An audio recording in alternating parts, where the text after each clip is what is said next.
Hi, I'm JP. I'm Hugh. And we're from Armed and Advanced, and we're talking about our new album, Change Evolve, which is out October 7th. And it's going to be on BANQUET and iTunes for downloads, and you can get physicals from musicglue.com/armedandadvanced and stream from Spotify and Apple Music and a bunch of other sweet music distributors online. And we're just going to take you through a track by track.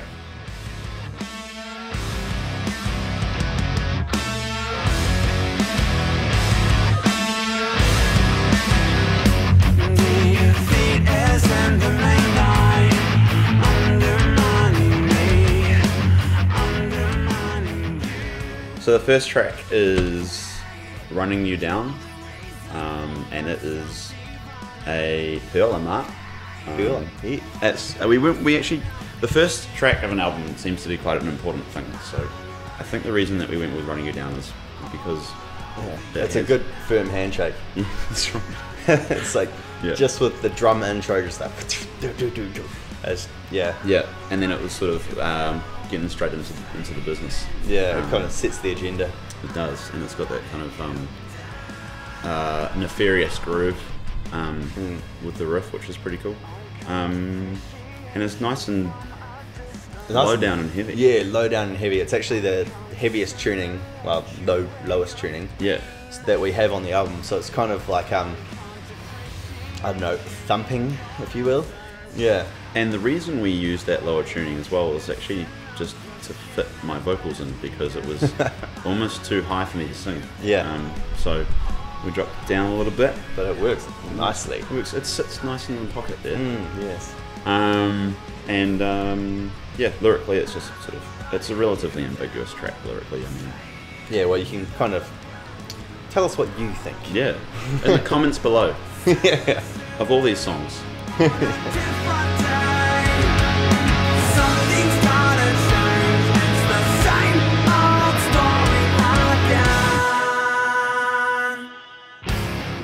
Cool. So track number 2 is Same Old Story, and this song has actually been with us for a long time, so it's been in the live set a hell of a lot and stuff like that, and yeah, it's probably one of our most successful radio tunes that we had to date. And then we also had the opportunity to film a music video for that, so thank you, New Zealand On Air. And then thanks to The Rock. Yeah, it was actually really a great experience with that, because it was the first time we'd done anything like that, and quite eye-opening actually. Learned a lot. Yes. But the song itself is kind of well, I don't know, I suppose it pretty much is in the title, really. Yeah. In terms of just kind of going about your daily business, really, and getting nowhere. Yeah. And monotony. So just sort of, you know, waking yourself up. Come on. Same old shit, isn't it? Yeah. Every now and then I just revert to restarting. Yeah. Anyway. We were quite proud of this as well, because on the radio we got to say shit. We did. We got the word shit on radio. Go us. It's got a nice juicy scream in the bridge, which is cool. And I also really like the chunky palm muting riff at the outro as well, which it's always fun to play. Yeah. Really cool. And the interesting thing about this track is that even though it's ended up being probably one of our better known tracks that people have enjoyed more than some of the others, we only played it one time in the live set before we released it as a single. It was kind of just like, here's this song. Yeah. Yeah. I know, it was almost like the response to that one live show that we played it in was kind of what made it, you know, like that's what's going to be the single. So it's pretty cool, and it's a good one. We are rich in all that empathy, taking home from the home. So track number 3 is Hope from the Hopeless, and this one is about inequality, which seems to be an issue gripping the Western world at the moment. The whole world, really. from USA to Z. Yeah. Fucking dad jokes. That was terrible. I apologise. But basically, what what's really cool about this tune, or one of the really cool things I think about this tune, is the way the intro riff kind of starts out very sporadic. Yeah, it's cacophonous, and then kind of really launches off once the drum groove hits the 4/4, and it's a lot of fun to play that when that groove drops down in the live setting and in the band room, which is really cool. And just in terms of the verse vocal melody as well, like kind of what the rhythm section's doing in the background is just real chuggy kind of chunkiness, but then the vocal melody over the top is actually just very kind of lullaby-ish and kind of, but like very contrasting, which that was pretty much what sold me on the song straight away. Yeah, got some interesting sort of melody choices with that one, which was cool. And it's sort of like that was another track where I feel like I'd written one of the choruses as either the pre-chorus or the verse. So I sort of thought, is that a chorus? And I said, no, it's not a chorus. And then I wrote another vocal idea and another vocal idea, and I think I'd written maybe 6 or 7 vocal ideas before anything had actually settled in, which was cool. I'm sort of pretty happy with that all. Hey, it's your own mistake. This one's taken. Yeah. Track 4 is Mistakes and Memories, and this is a cool one because we wrote this one starting out as just the idea of it's just an opportunity for me to put the guitar down and Scream shitloads, have a bit more fun from a live perspective, never actually thinking that it would be, you know, a track that might be good enough to be on the record. But then as the song progressed and we refined it, it actually, throughout the process, ended up being some of the people that were working with us, one of their more favourite tracks. So cool. Yeah, and it always goes down a treat live as well. Like we've played multiple gigs and people coming up before the set and going, "Are you guys playing Mistakes and Memories?" And getting all excited about that song. So it's always a good sign when you've got people wanting to see it. Yeah, and that's nuts considering it's before we've even released it. Yeah. The only way they've heard it is they've heard it live, which is really great. It's quite cool that they remember it. Very flattering. So one of the cool things about this tune is it kind of really reflects the attitude that we had towards writing the album, which was quite organic in the sense that we just wanted to try our best to write good music, and the best music was the stuff that stuck around. And so, like, you know, this tune started out in the band, you know, in the band room, I should say. Purely as kind of like a live fun track, really. Yeah. And then but then sort of the vocal idea came on the spot. I had been walking around with a note in my phone with just some stream of consciousness words written down, and then that sort of just laced itself together into a melody, which was obviously not the final melody, but you know, it's kind of cool how it all came together like that. Very organic, which is really cool. Yeah. Change, evolve, and move on. Change, evolve, and move on. Sweet. So track number 5 is Change, Evolve, the title track, if you will, of the album itself. And this is kind of more of just a grinding, slower kind of intro to this one, but with just kind of, I really like the kind of vocal delivery on it. It's just kind of mean and surly. I row into that. Yeah. I'm not very happy about a lot of things. Grumpy. Channeled that into that. So this tune started off with like 2 extra parts to it as well, which we cut out. And so it's definitely a lean, mean machine. And what's interesting about it is it's the title track. So the reason we thought that this would be a cool title track has nothing to do with the lyrical content, but mostly the name, because throughout the process of writing the album, changing the name, the band had a drummer change. Also lots of personal growth and change in my life, and probably other guys' lives, you maybe as well. So it kind of made sense to me that, and it's just kind of like a running theme throughout the album. So it only made sense really in the end. We had heaps of different album name ideas. There's a couple of different track titles that we were thinking about using for the album name, but I remember that one. The one that made the most sense was Change, Evolve. Lyrically, this one's mostly just sort of a me trying to process existential crises and failing, which is ironic. So yeah, there's no real sort of common thread to it except basically, you know, looking at how we see the world and what we do in the world, and what if there's any meaning for us being here at all, and then mostly just getting angry about it. It's not fair, the dissection of stuff that us to depart at the seam.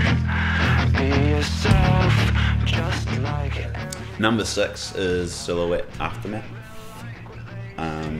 Which actually was one of the other titles that we thought might be an album title. We thought that might have been an album title, So, but it wasn't. it was close to it. Yeah, just really close. It was only one number away. Yeah, no, just didn't quite have that gusto though. But this is this track kind of has its own identity on the album because it's the only 6/8 track that we've got on there in terms of time signature. Yeah, So it's kind of got a bit of a, I don't know, a dark waltzy theme to it, I suppose. it does. So that's why I really like this track actually, because it sets itself apart. It's got a really challenging vocal line because it's very, it goes very low and then very high, and the chorus is very expansive, sort of long-held notes, and then the bridge is a cool kind of bluesy riff, which Yeah. we did our best to challenge it in terms of you know, trimming it down and taking out anything that was unnecessary, and I kind of think it kind of pushed back and just sort of like, no, let's just do it like this. Yeah, it kind of had its own natural way, but at the same time, it's probably one of our most dynamic tracks as well in terms of the levels that it goes and Yeah, totally. stuff like that. Mm. So, no, I think it's one of the more interesting tracks actually. And funny enough, it's one that we didn't think would kind of translate live, but the more we play it in the band room, the more it just feels really good. Yeah, it's So- actually come together really cool. So, That's it. and lyrically, this one it kind of explores the concept of identity. So basically, if we strip away the stories that we tell ourselves about ourselves, like, you know, my name's JP and I'm a guitar teacher and I'm a husband and I'm a father, if you take all of that away, it's kind of like, what actually are you? And then it's sort of exploring that concept, which is an interesting thing to think too much about. I did some philosophy courses and broke my head a little bit, but it's kind of a cool tune to explore that. I am not the perfect person. I don't need the perfect reason. Generosity wasted on me. Yeah. So Wasted on Me is track number 7. Actually, before we talk about any of that stuff, one cool thing about this one is this is one that was kind of middle of the pack. Wasn't really doing that much for us, and then we kind of stripped it back and did a lot less in the verse with the guitars and the drums, and we did a lot more with the riff and the intro. Yeah, we did an extreme home makeover on it. We did, And yeah. moved that bass. Like house rules. Yeah, man. I don't know, actually, I don't need that show. No. So that might be pretty sure. They don't do that. No, That's not a thing they do. They've got nothing to do with riffs. no. And so that one kind of Yeah, just lyrically, kind of. also the bridge before we go into the lyrics. Okay. Sorry, the bridge actually started off as pure 4/4, but then we took a few beats out of. Oh, we nip tucked it, definitely. We tucked it. We took a few beats out at the end. So and it ended up being like a 7/8 or something like that. Yeah, Some odd time which signature. during recording got real confusing. It's just, let's make it hard for everyone. Right. So what are the lyrics to you, Hugh?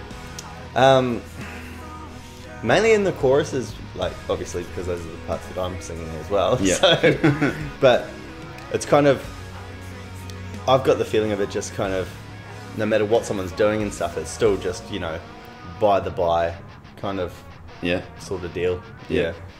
Okay, that's like, for me, how I wrote the lyrics was my wife was doing some psychology papers, and it came up about she was doing some study on psychopaths, so legitimate psychopaths, and so the lyrics in the verse are basically the activities that a psychopath might partake in, which is basically screwing someone over. And then the bridge is kind of like the subject of that psychopath's attention, and they're kind of like out in the wilderness struggling. And so it's kind of like a bit of a story based on what a sociopath or a psychopath might do. See, these are the fun parts, because I didn't even know that. So yeah, so it's kind of like it's my interpretation of a psychological assessment. Very cool.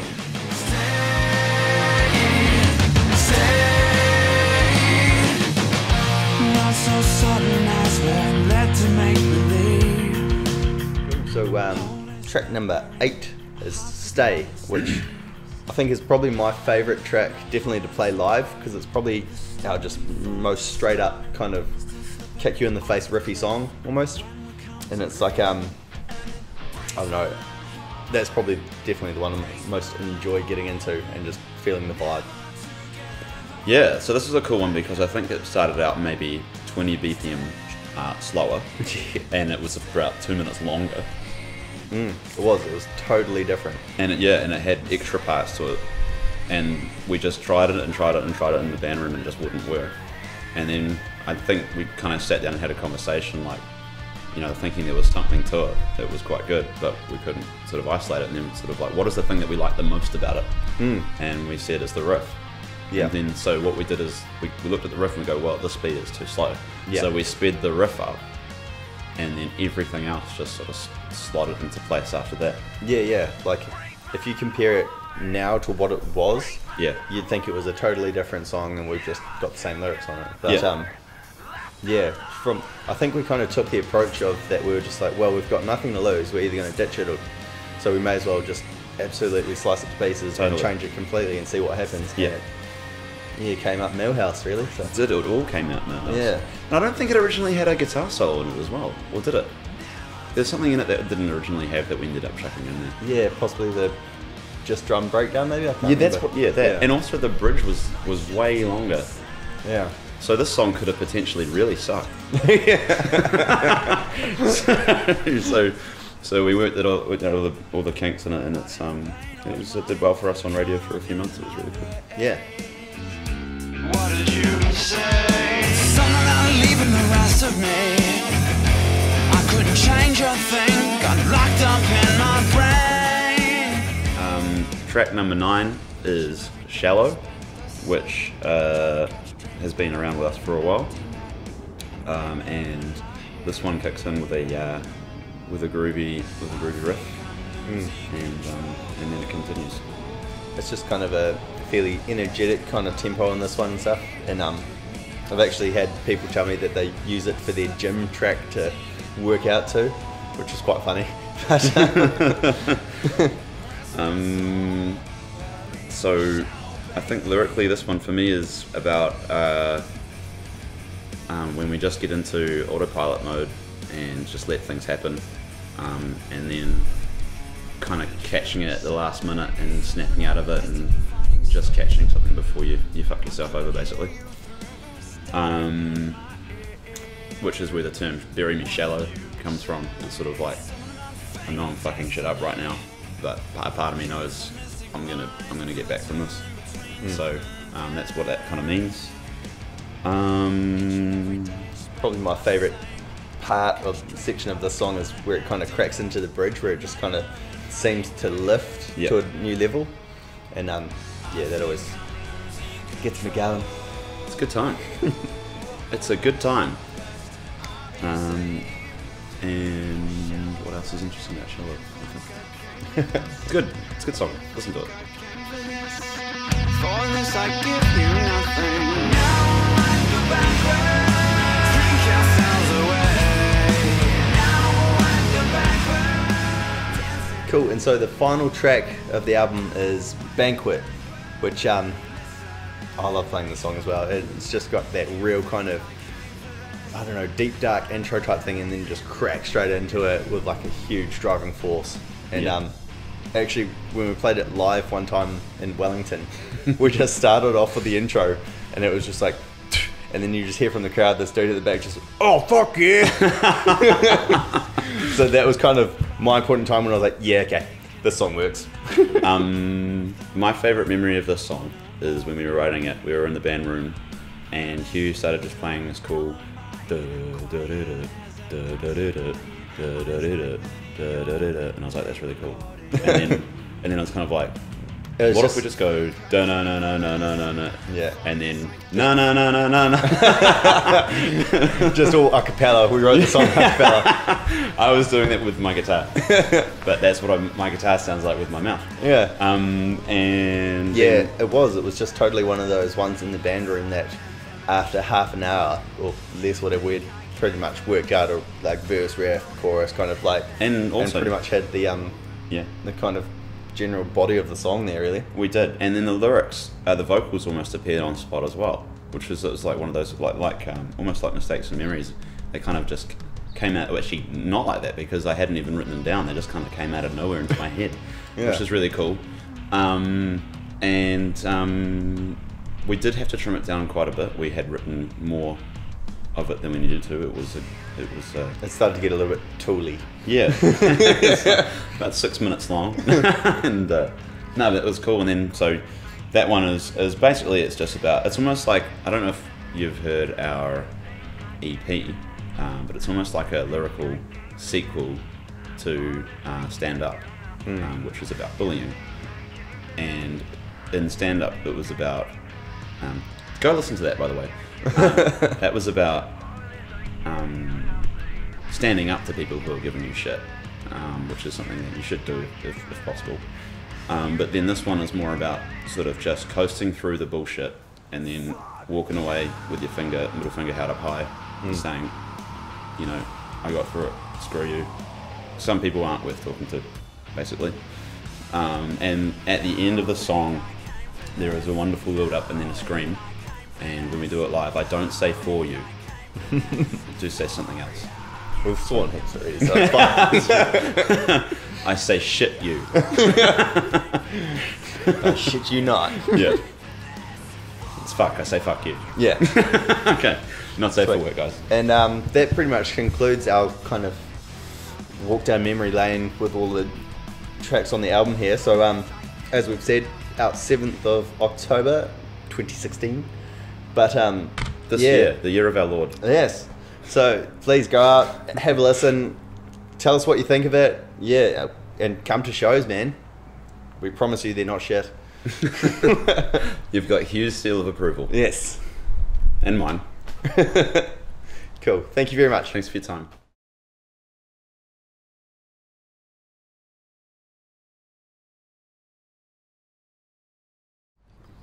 Okay, so track number 3 is called Hope for the Hopeless. Or, No, it's not. isn't it? Hope from the hopeless. Oh, sorry. Can we start? No, that's in. Yeah.